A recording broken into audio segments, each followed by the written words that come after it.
Good morning, class 10th. Chapter 6, Triangles. Theorem 6.2. See the page number 126. I am reading the statement. If a line divides any two sides of a triangle in the same ratios, ध्यान से देखिएगा, we have given a triangle ABC. Statement के आधार पर मैं अब आपको explain कर रहा हूं। बोर्ड पर देखें, जब मैं समझाऊं तो बोर्ड पर, जब पढ़ूं तो बुक में। यह आपको पढ़ने का एक तरीका है, याद होना चाहिए। एक ट्रायंगल एबीसी हमको दिया गया है, B1 भी लिख सकते हैं हम, B1 इन ए ट्रायंगल एबीसी। इसमें एक लाइन जो है ये L डिवाइड कर रही है इस ट्रायंगल की दोनों साइड को सेम रेशो में। सेम रेशो मतलब AB को मान लीजिए कि D पर और AC को E पर इंटरसेक्ट कर रही है, तो सेम रेशो में डिवाइड कर रही है। मतलब आपको दिया गया है AD अपॉन BD, मैं BD भी लिख सकता हूं, तो फिर इसको CE लिखेंगे, और इसको अगर मैंने DB लिखा है तो इसको EC लिख देंगे, AE अपॉन EC। ये हमको दिया गया है, आ गया समझ में? ठीक। देन अब आपको ये बताना है, अगर ऐसा है, अभी मैंने यहीं तक पढ़ा और इतना ही समझाया, सेम रेशो तक। अब आगे पढ़ रहा हूं। Then the line is parallel to the third side. तो आपको सिद्ध करना है कि ये लाइन ए जो है, ये DE जो लाइन है, वो थर्ड साइड के पैरेलल होगी। मींस टू प्रूव DE जो कि कौन सी लाइन पर है, L पर, इस पैरेलल BC। आ गया स्टेटमेंट समझ में? बिल्कुल क्लियर? प्रूव। अब हम स्टार्ट कर रहे हैं इसका सॉल्यूशन। अब हमें ये प्रूव करना है कि DE BC के पैरेलल है या L BC के पैरेलल है। अभी मान लेते हैं कि ये BC के पैरेलल नहीं है, तो एक अन्य लाइन इस BC के पैरेलल होना चाहिए। हम मान लेते हैं लेट ये DF, ये DF है, आ गया समझ में? और ये DE में यहां लिख रहा हूं, ये D और ये E पॉइंट है, क्लियर? ये F पॉइंट है, आ गया समझ में ना? Let DF is parallel to BC। हमने मान लिया कि DF BC के पैरेलल है, DE नहीं है तो DF मान लो। एक्चुअली आपको आंखों में ही चुभ रहा होगा मैं जब बोल रहा हूं कि कैसे पैरेलल है, लग नहीं रहा, पर हमने मान लिया क्योंकि हमें प्रूव करना है ना। अब अगर ये पैरेलल है तो थेल्स थ्योरम के आधार पर, बेसिक प्रोपोर्शनलिटी थ्योरम के आधार पर, ये DF इन दोनों साइड को सेम रेशियो में डिवाइड करेगी, है ना, according to basic proportionality theorem. So according to basic proportionality theorem, आ गया समझ में? AD अपॉन BD, अरे यार BD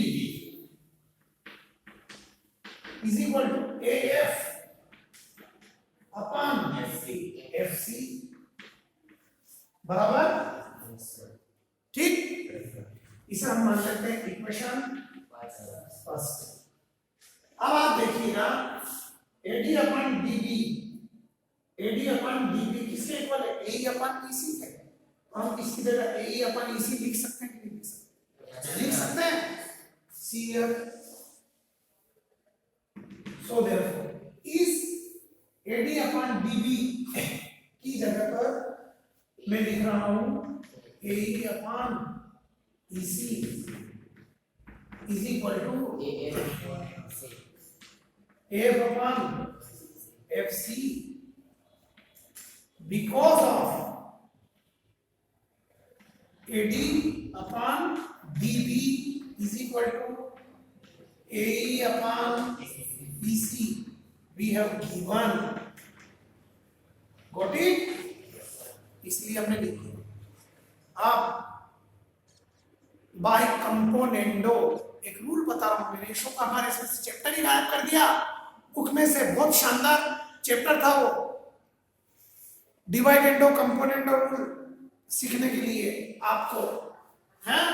तो मतलब बाय कंपोनेंट रूल का मतलब ये होता है कि दोनों ओर हम +1 कर रहे हैं component rule. Okay, on using component of A upon EC plus 1 is equal to AF upon FC plus 1।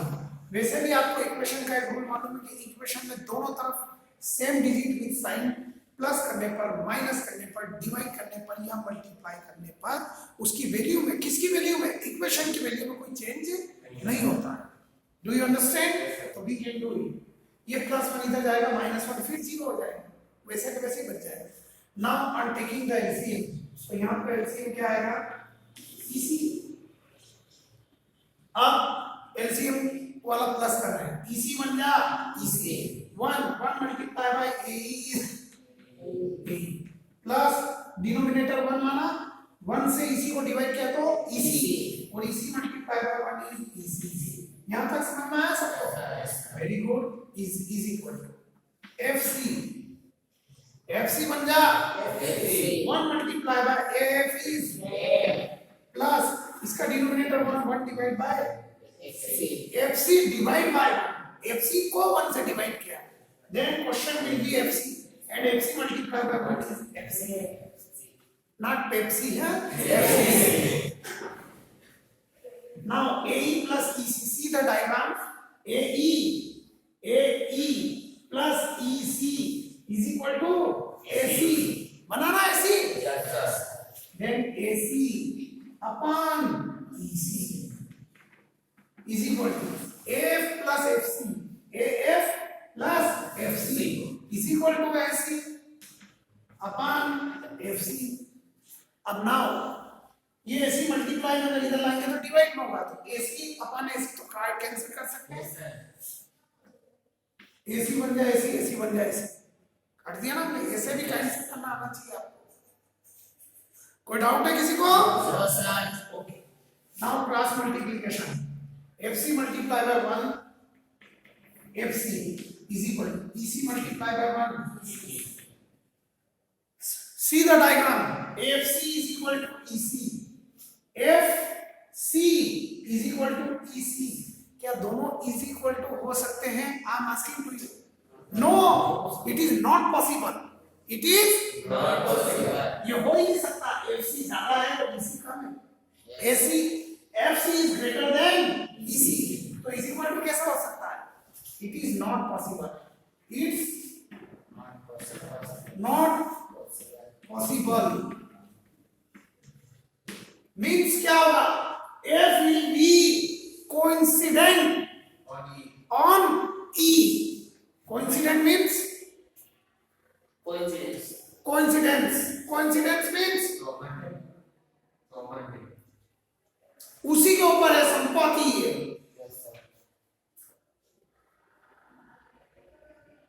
FC is equal to EC is possible in only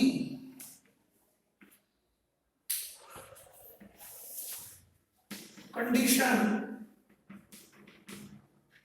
that F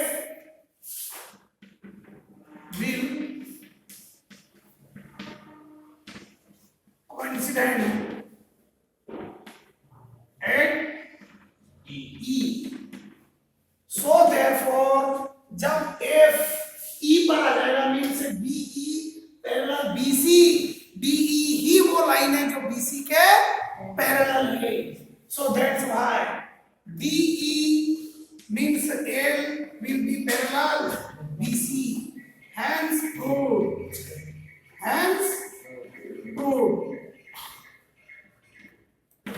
मतलब इससे सिद्ध हुआ है कि DE ही केवल और केवल वो लाइन है जो BC के पैरेलल है। जब ये DB ना कर AB और AC को 2 सेम रेशो में डिवाइड किया तो डेफिनेटली यही एकमात्र लाइन है जो BC के parallel.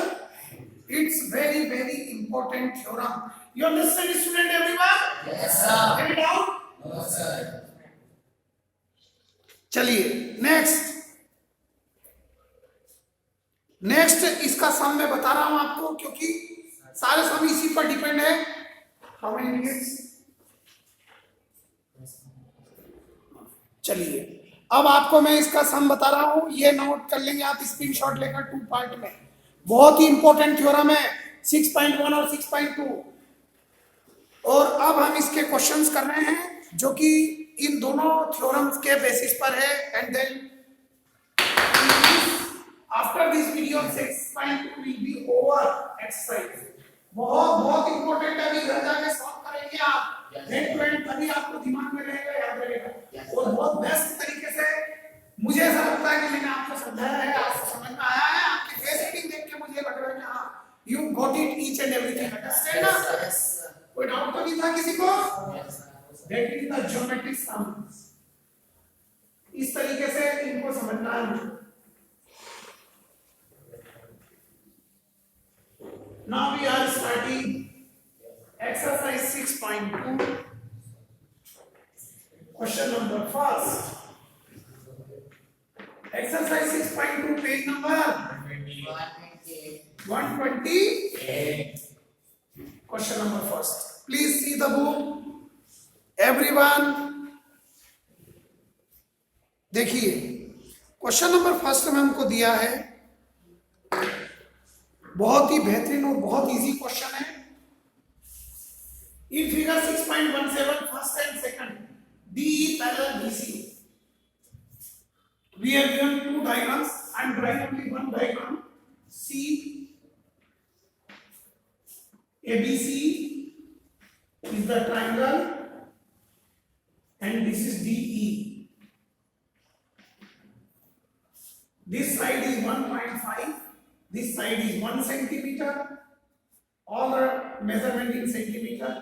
This is 3 centimeter and EC is not given. तो आपको ये बताना है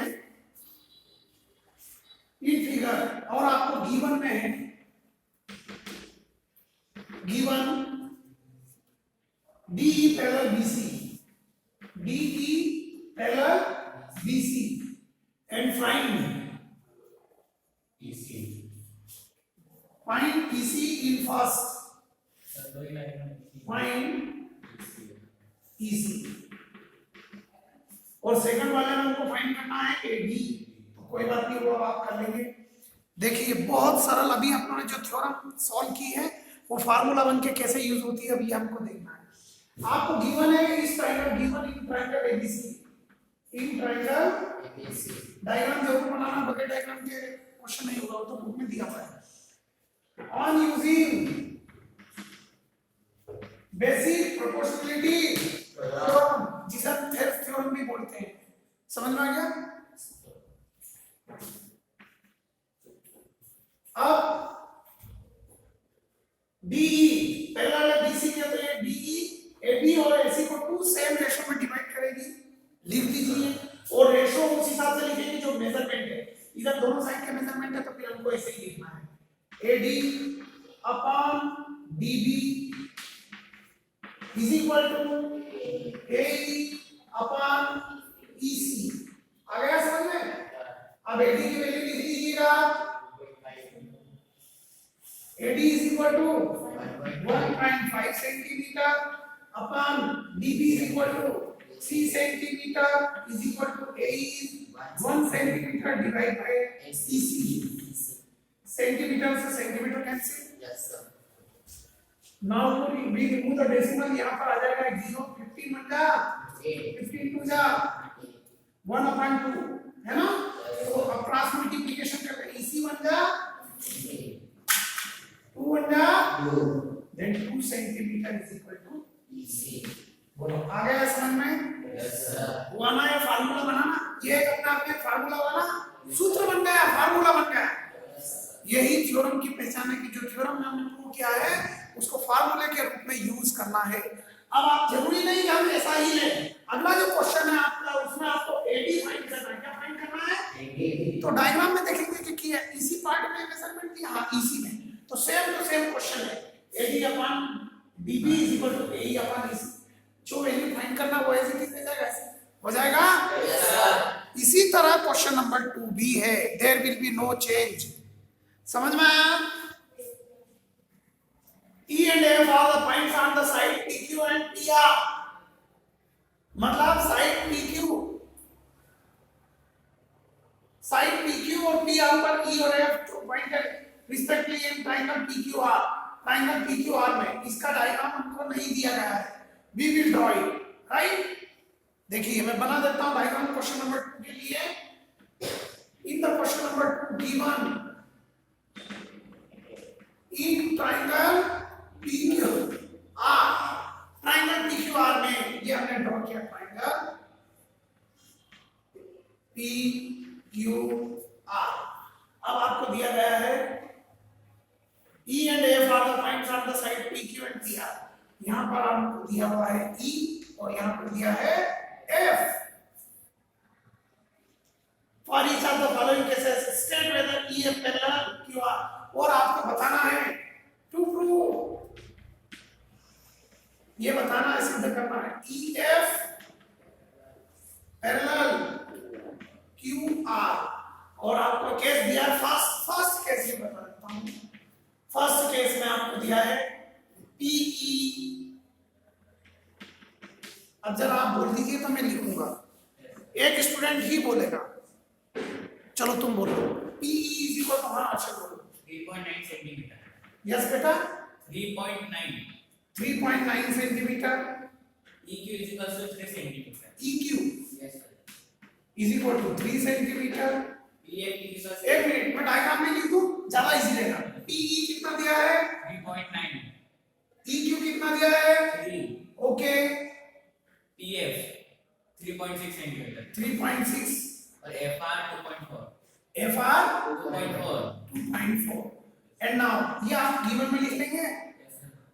यूजिंग बेसिक प्रोपोर्शनलिटी थ्योरम। तो अकॉर्डिंग टू जो मेजरमेंट दिए पार्ट में दिया था, हम इसके रेशो, ये जो दोनों साइड है इनको उसी रेशो में दिए। अब अगर ये LHS और RHS इक्वल होगा तो EF पैरेलल QR, और LHS और RHS इक्वल नहीं होगा तो EF will not parallel to, क्योंकि ये साइड एक ही कंडीशन में पैरेलल हो सकती है जब ये अपोजिट दोनों साइड को सेम रेशियो में डिवाइड करे। ये हम जानते हैं ना, Yes, sir. इसलिए PE अपन मेजरमेंट लिख रहे हैं डायरेक्ट 3.9। अच्छा measurement PE upon EQ is equal to PF upon FR। Then PE कितना है बेटा, बोलो ना। 3.9। EQ कितना है, is equal to 3.6। 3.6 upon 2.4।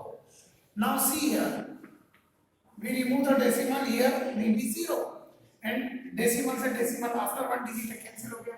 Divide कर दें, 12 से डिवाइड कर दें, 12 3 जा 36। and 12 2 जा, 24। और यहाँ पर 3 से डिवाइड हो रहा है, 3 1 जा 3, 3 3 जा 9, 3 1 जा 3, 3 10 जा 13 upon 10 is not is equal to 3 upon 2। LHS is not equal to RHS. is not is equal to, RHS. thus in this case EF is not parallel QR। Please move this। Thus in this case PEF is not parallel to QR। You understand students? Yes, sir. तो आपने क्या सीखा कि जब LHS और RHS equal होगा तभी EF parallel QR। आ गया समझ में? Yes, sir. Next to condition you will prove it, okay? How many minutes? चलिए आज के लिए इतना सफिशिएंट है, okay, thank you very much.